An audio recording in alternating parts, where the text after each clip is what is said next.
नमस्कार, स्वागत है आपका बिहार समाचार में। उत्तर बिहार के जिलों में बारिश से बाढ़ विकराल, पूर्वी चंपारण में तबाही और 50,000 आबादी बाढ़ से प्रभावित। तो वहीं पारस का पलटवार, बैठक नहीं बसों से लोग जुटाकर रैली कर रहे थे चिराग। पार्टी अपने संविधान से चलती है, ताकत दिखाने से नहीं। तो वहीं दूसरी ओर सिकंदराबाद के बाद शामली से जुड़ा दरभंगा पार्सल धमाके का कनेक्शन, जांच में यूपी पुलिस की भी ली जा रही है मदद। तो आज की तमाम बड़ी खबरों पर बात करने से पहले आपसे छोटी सी अनुरोध है कि कृपया वीडियो को एक लाइक जरूर करें, क्योंकि आपका एक लाइक करना ही हमारे मेहनत का फल होता है। तो न्यूज की ओर आगे बढ़ते हैं।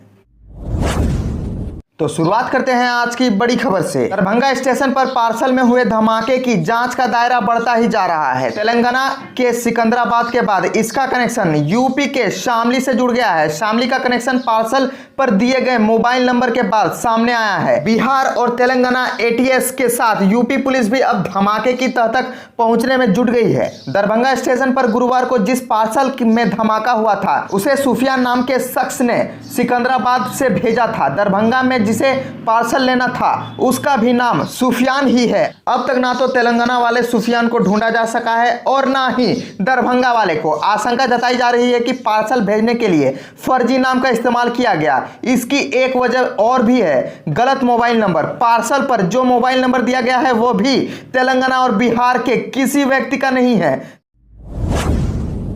उत्तर बिहार में शनिवार की शाम से रुक रुक कर हो रही बारिश ने लोगों की परेशानी बढ़ा दी है।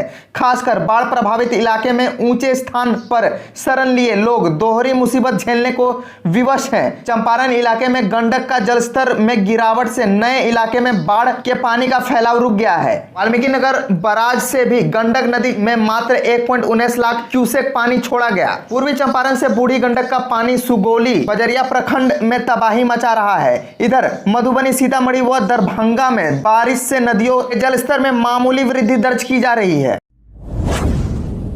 वैक्सीन पर भ्रम फैलाने वालों को मंत्री नित्यानंद का जवाब, बोले राजनीति तभी चलेगी जब जिंदा होंगे लोग। गृह राज्य मंत्री नित्यानंद ने वैक्सीन को लेकर कई तरह के बात पर भ्रम फैलाने को लेकर कहा गया। उन्होंने कहा कि जब लोगों की जिंदगी बचेगी तभी किसी पार्टी की राजनीति चलेगी। उन्होंने कहा कि पीएम नरेंद्र मोदी के लिए एक एक भारतीय का जिंदगी अमूल्य है। उन्होंने कहा कि प्रधानमंत्री नरेंद्र मोदी के द्वारा जो कदम उठाए गए उसे देश की जनता को लाभ मिला। अगर मोदी जी प्रधानमंत्री नहीं होते तो देश में क्या होता, जिसकी कल्पना खुद किया जा सकता है। तो बिहार के सीवान में बम विस्फोट हुआ है। इस विस्फोट में 2 लोगों के जख्मी होने की खबर है। मामला हुसैनगंज थाना क्षेत्र के जुड़कन गांव का है। बम फटने से 4 वर्षीय बच्चा और उसके पिता घायल हुए हैं। इस बम ब्लास्ट के तुरंत बाद परिजनों ने दोनों घायलों को आनन फानन में सीवान सदर अस्पताल में भर्ती कराया है, जहां हालात गंभीर होने के कारण ड्यूटी पर तैनात चिकित्सकों ने प्राथमिकी उपचार के बाद उन्हें बेहतर इलाज के लिए पटना रेफर कर दिया। जुड़कन गांव के विनोद मांझी और 4 साल का बेटा जख्मी। परिजनों ने बताया कि जुड़कन गांव के संगीर साई नाम के व्यक्ति ने उन्हें एक झोला दिया। उसने किसी का नाम लेते हुए कहा कि वह आएगा तो उसे आप ये झोला दे देना। इसी बीच झोले में ब्लास्ट हुआ, जिससे विनोद मांझी और उसका बेटा सत्यम गंभीर रूप से घायल हो गए। तो एक कोरोना से जंग में एंटीबॉडी की जांच के लिए आज से 6 जिलों में सिविल सर्वे, गांवों से लिए जाएंगे 2400 सैंपल।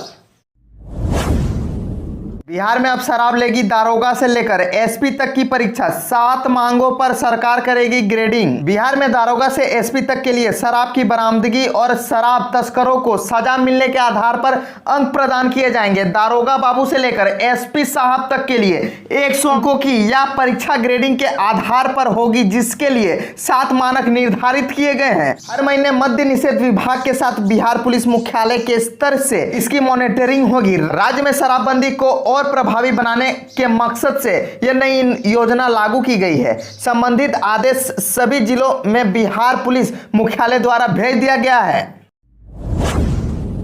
तो वहीं पेट्रोल डीजल ने लगाया शतक तो पटना की सड़कों पर बाइक खींचती दिखी भैंसे। देश में जिस तरह से महंगाई चरम पर है और खासकर पेट्रोल डीजल की कीमत शतक लगा चुके हैं, ऐसे में आम आदमी इससे लेकर विपक्षी दलों का धैर्य भी जवाब दे चुका है। विपक्षी दलों के द्वारा लगातार इसके खिलाफ प्रदर्शन और सड़कों पर उतरना जारी है। विपक्षी दल सरकार के विरोध में सड़कों पर उतरकर प्रदर्शन और नारेबाजी कर रहे हैं, साथ ही केंद्र सरकार के मंत्रियों का पुतला भी फूंक रहे हैं। विपक्षी दलों में प्रदर्शन के बीच पटना में पप्पू यादव की जन अधिकार पार्टी द्वारा पेट्रोल डीजल को बढ़ती कीमतों और महंगाई के विरोध में अनोखा प्रदर्शन किया है। जाप कार्यकर्ताओं और नेताओं ने राजधानी के एनआईटी मोड़ से लाचार विचार भैंस मार्च निकाला। कार्यकर्ता भैंसों पर बैठकर मोटरसाइकिल को खींचते दिख रहे हैं। वहीं केंद्र सरकार के खिलाफ जमकर नारेबाजी भी की। पारस का पलटवार बैठक नहीं, बसों से लोग जुटाकर रैली कर रहे थे चिराग। पार्टी अपने संविधान से चलती है, ताकत दिखाने से नहीं। लोजपा पारस गुट के राष्ट्रीय अध्यक्ष पशुपति कुमार पारस ने चिराग पासवान की बैठक को असंवैधानिक बताया। कहा कि चिराग रैली कर रहे थे। राष्ट्रीय कार्य समिति की बैठक पटना में हो गई। बैठक में मुझे सर्वसम्मति से राष्ट्रीय अध्यक्ष चुन दिया गया। अब कोई दूसरा ऐसी बैठक बुलाए तो पार्टी के संविधान के खिलाफ होगा। दिल्ली में प्रेस से बात करते हुए उन्होंने कहा कि पार्टी अपने संविधान से चलती है, भीड़ जुटाकर ताकत दिखाने से नहीं। मैंने देखा चिराग ने बसों से लादकर लोगों को बुलाया था, ऐसा लगा कि दिल्ली की फैक्ट्रियों में मजदूरों को उठा लाया गया है।